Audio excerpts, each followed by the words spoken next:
is up, my fellow Chibits? Today, I'm here to bring all of you the weekly anime review of Orange. Okay, so Naho, I gotta say, I kind of understand your perspective, but at the same time, I'm on Kakadu's side in this episode, and let me explain why. So, we know, one of the big reasons about, Kakadu's, suicidal tendencies right now, is because he blames himself for his mother's death. He blames himself. He straight up blames himself, and he feels like he doesn't has any reason to live. And he blames himself for that. That's one of the big plot points of the series. And, you have it to where the characters are trying to extend their hands out, and then, they're trying to make him grab their hand. And we see in this episode to where Kakadu kind of faces a very similar dilemma that he faced in the first episode of the series. As we know, his mother had issues, and she always needed Kakadu there. One day, Kakadu decided to say, you'll be fine by yourself, you'll be completely fine, and he decided to ignore his mother and hang out with his new friends he got at school, which was Naho and everybody else. And because of this, it led his mother to suicide. And Kakadu, because of this, blames himself, and eventually it leads him down that spiral to where eventually he takes his own life. That's what we know. That's kind of the plot we know so far. Now, the big thing about this is that this episode lets us know that Kakadu is going through something very similar. His grandma has gotten sick. She needs his help. And he literally straight up wants to be with her to make sure she doesn't pass on, because she is the last person for him. For instance, the only family member he's really got left is his grandma. If she dies, he's literally alone. Now, you can't say none of this other shit like, oh, Naho will be there for him, Sue will be there for him. Don't give me none of that shit, okay?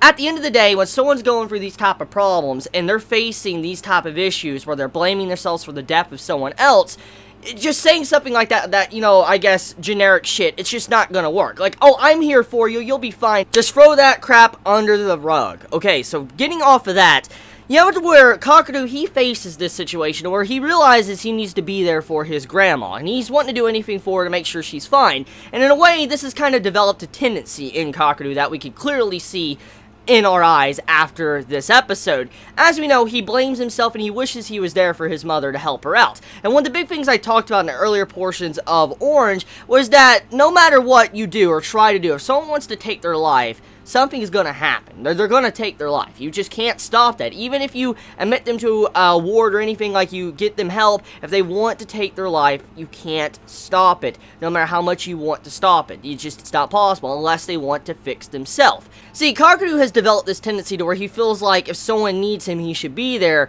and he's probably sticking very close to his grandma to where he realizes if she needs him for anything, he is there, and he's getting really attached to his grandma, and just in case nothing like that happens again to what happened to his mother. So he's kind of like displaying this tendency of too much attachment to someone, which might actually hurt him in the long run, which I hope it does not. But that's some of the tendencies that he's actually showing throughout this episode. Another thing too to look at is that I understand why Kakadu is acting like the way he is. I mean, his grandma is going through pretty much a very similar situation to what his mother was, and he doesn't want his grandma to die on him, and then literally that's all he has left, and it's over. And Naho, what she said to him, saying that, oh, she'll be fine, I understand where she's coming from. Like, hear me out. I know where she is coming from, but she has to remember, she got a freaking letter from the future. If you walk up to someone, okay, and you, like, any of you Chibits watching this video now, someone walks up to you and is like, I know your future, I got a letter from 10 years in the future, I know what happens to you.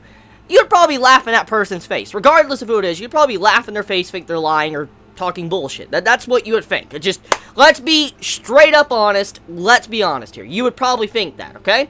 Now, because of this, Naho needs to realize that even though she knows that Kakadu's grandma is necessarily alive 10 years into the future, she can't say why. Like, even if she was to say that, oh, I got a letter, you have it to where, like, Kakadu's like, what the fuck? Like, why would I believe that? Like, that doesn't make any sense. That doesn't make any sense right now. Like, that makes no fucking sense at all. So that would probably piss off Kakadu even worse. But then, you gotta think about it from this perspective. Let's say, for some reason, Kakadu believes that Naho knows the future, knows what's going to happen, and that his grandma will be completely fine.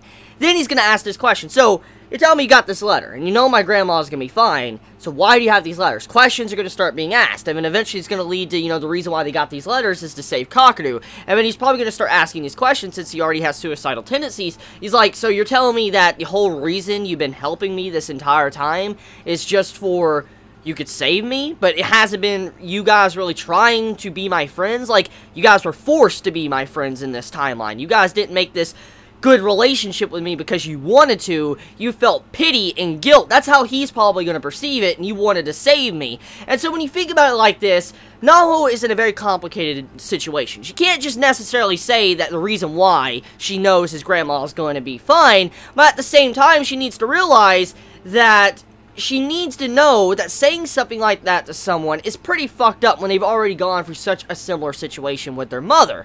So, I feel like overall, I understand Naho was meaning right by it. She wanted to help him out. She wanted to give him happiness, but the way she went about it was very stupid, and I feel like she could have handled the situation a hell of a lot better.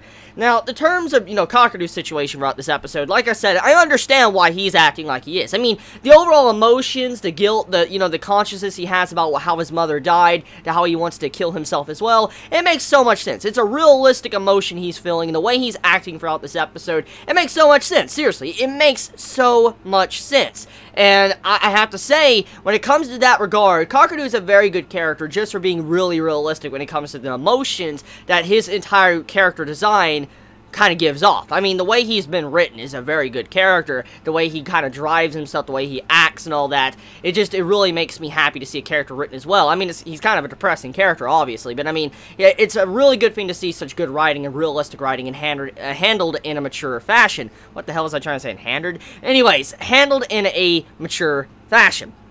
So, getting off of, you know, the drama at the end and all that, and Kakadu pretty much might be pushed over the edge, let's talk about Suwa. So, Suwa, I've been talking about him a little bit throughout the episodes. I mentioned how he's sacrificing a lot, and how mature of him it is to do what he is doing. I've talked about this. I'm going to kind of save that, and I'm not going to really dive completely into that, because I've already discussed it, I think, once or twice. So, I'm not going to completely dive into it, but I want to talk about kind of one of the big concepts of this. Suwa, he knows the truth. He now knows that he will have a marriage. He will have a child in the future. He's gotten a picture sent by his future self, which that's a dick move by his, you know, future self. That's a pretty freaking dick move.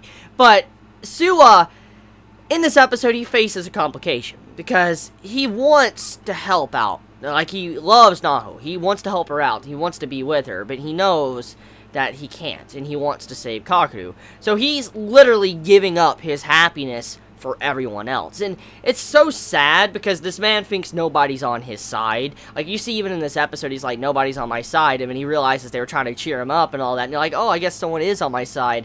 It's pretty sad. I mean, this poor man is giving up his happiness for the sake of someone else. And I've just dived into this and discussed it. It's so sad seeing that. I mean, it's so fucked up that he's giving up his future with Naho for someone else.